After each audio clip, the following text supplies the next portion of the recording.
আমি 12 তারিখে বিজয়ী হয়ে যারা আমরা জমিদার না, এই জমিদারদের বাসায় আমরা চা নাস্তা বিরিয়ানি নিয়ে শাহজাহানপুরে যাব এবং ওনাদেরকে যায় আমাদের বিজয়ী বিরিয়ানি খাওয়াবো ওনাদেরকে। এবং আমরা জনগণের পক্ষে, আমরা এখানে বড় শোডাউন, আমাদের কাছে দুর্নীতির টাকা নাই, চাঁদাবাজি সন্ত্রাসীর টাকা নাই, মাফিয়ার টাকা নাই। আমরা হলো মসজিদে নামাজ পড়ি, মানুষের সাথে কথা বলি, মা বোনদের কাছে যাই। মা বোন মসজিদের মুসল্লিরা আমাকে জানাইছে এবার টাকা দিয়ে কেউ ভোট কিনতে পারবে না। বিএনপিরও অনেক লোক বলেছে যে আমার ছেলে আন্দোলনে গিয়ে শহীদ হয়েছে।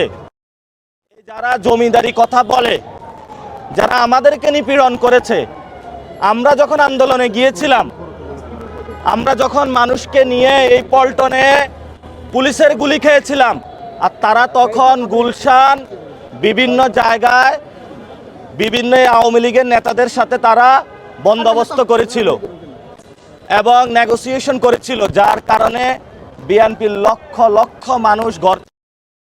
ওই মানুষদেরকে আহ্বান জানাই যে আপনি যে ঘর ছাড়া হয়েছেন নেতাদের এই কারণে, 12 তারিখে আপনার সামনে সুযোগ এসেছে।